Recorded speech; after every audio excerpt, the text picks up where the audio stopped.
So at this point, we're on the southwest end of Brazil, more to the or Macaé south end, I guess.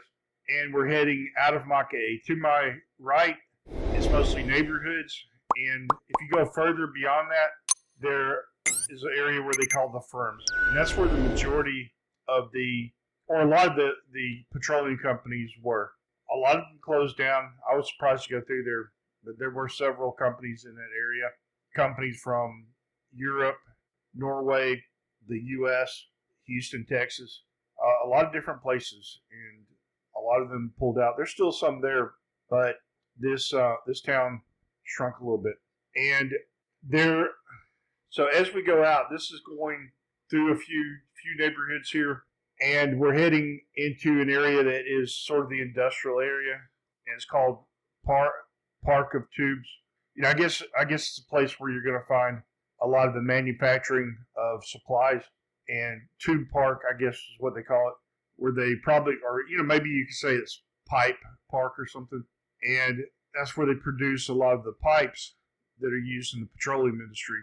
And there are a lot of international companies, there are multinational companies. So these were the multinational companies. If you look at my first video, I passed through the area. Most of those companies are local companies. They're not even national companies. They're just local to this town, and they're sort of residual businesses that support the larger companies. And I'm sure they're good, fairly good sized small companies, but they're not these multinational companies or even national companies that come down here to operate. And most of the people here are supporting offshore operations, not much onshore. There has been talk about a natural gas facility that they're planning on implementing here locally, because even though the majority of the petroleum is offshore, there's a lot of natural gas and other things here too. So they're looking at expanding in petroleum and other things around here. Not much talk about electric cars in Brazil. Now they have these gas cars, like natural gas cars, and they're okay. A lot of people got those because of the cost of natural gas, but they explode sometimes. So I know they've been talking about doing that in the U.S. And if you can really develop a good product, that's fine, but it's something to be careful about. It happens once in a while, and when it does, it's really bad. So if you look ahead, you can, at some point you might see some mountains, and we're heading in the direction of a volcano. We'll have a better view of it. It's an old volcano. It hasn't been used in a long time. If you look ahead, you can barely see it there. We'll get a better view as we go along. So now we're heading into the industrial area. Everything to my right is mostly industrial buildings, and this is just about coming out of Macaé. So as we talk about this, one thing that is interesting, like a previous video, I spoke about the Vikings coming down to Brazil, and there's a lot of historical evidence. Of course, you can disclaim it as well, but I would say that there's enough evidence to show there's a strong possibility in war exploration, archaeology, and other things, and like runic writings in Bolivia and Paraguay, and documentation in Brazil. So, and I'm going to talk about more of these situations about South America and things that we don't know about, that we don't really study in American history. So subscribe and join, and you'll get future information about trivial things I'm going to talk about down here. Maybe trivial, not to me and not to some people. So I think it's very, very interesting to know where we came from and where others came from as well. So something that I never studied in American history is about the Confederates that came to Brazil in the after the Civil War. So in the 1860s and 70s, maybe. I'm not sure the exact date and how long the process was. And you might think, yeah, so what? It's just something that may have gotten overlooked, or we don't have time to study. But the thing is, like, the quantity of people that came down. So now we're heading out of Macaé. So right now we're going into Oyster River, or Rio dos Ostras. So River of Oysters is the name of it. and this is where a lot of people go on vacation. So this is a very popular tourist area, and we're crossing it right now. So going back to the Confederates, and they call them Confederados down here.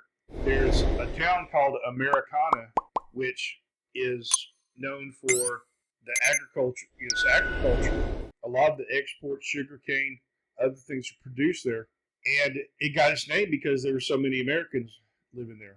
Now there's a smaller town, and this near Americana, and every year they have a Confederate festival there, and it's interesting because if you look at the music, the way they dress, it is like it's like you took the culture back in the 1800s and just transplanted it here. And my theory on that is the same as when you look at the Irish culture in the United States, they have more of a traditional Irish culture than they do in Ireland itself.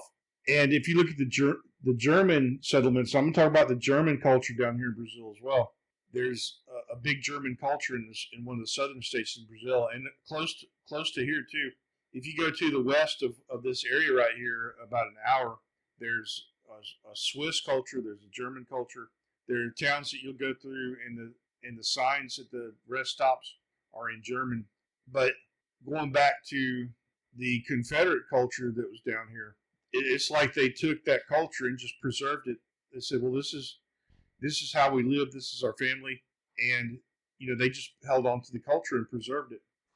And I think it's an interesting thing because you don't see that much in the United States. It's as though it's maybe even taboo sometimes to celebrate those cultures, or the identity gets changed every generation because we have such a large population that's sort of blended together with country music and other things. So that sort of changes the culture to some degree.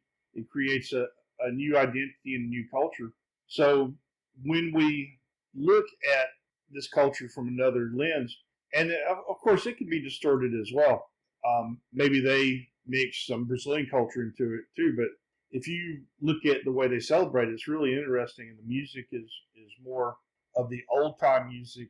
A lot of times when we look at, we might have movies of the South, sort of a modernized version of country music, sort of mixed in, maybe a little bit. But it's just interesting that 60,000 people came down here that were Americans, and we have very little information about them as far as from the American perspective. Now, there's a woman. Most of them don't speak English, but there was a woman. She was alive about 10 years ago, and she wrote a book called Rest Confederate. Yeah, and I guess it's because the life of them living down here in Brazil was very difficult, so they had to adapt to it. And there were a lot of problems that they had to encounter, religion, culture, a lot of other things. And so, but when she spoke English, she spoke with an old Southern accent. It sounds like listening to my grandmother talk, because my grandmother, she was born in the 1890s, except it was a little bit stronger than that. So she had like a very old traditional Southern accent. So she was probably born around the, I don't know, 19 something. I mean, for example, like my father, he was born in 1925, and my grandmother, and he was the youngest of the family. So I believe, if I recall, my grandmother told me that she was born in 1889, and she had that traditional Southern accent. And if you go back to listen, I need to find her name and look her up. It's very interesting to hear her talk because she spoke native English, which she picked up from her parents. And I mean, she was born, she was probably second generation, which is very, compared to the rest of them, it's very rare. She lived to be a, right old age, and I'm not sure what her age was when she passed, but it's interesting to listen to that, and that she was born and raised in Brazil, but spoke perfect English with an old Southern accent. Something that you'd hear from a gramophone recording or something. That's what I would say. So that's it for today. I'm going to go into some more cultural aspects, maybe talk about the Germans or something on the next video. So take care, and thanks for watching. Thank you for joining me on this Brazilian adventure. If you enjoyed exploring Brazil with me, don't forget to give this video a thumbs up. Subscribe to Lost in Brazil for more exciting content and hit the notification bell so you never miss an update. Share your thoughts and questions or suggestions in the comments below. I love hearing from you. And until next time, obrigado and safe travels.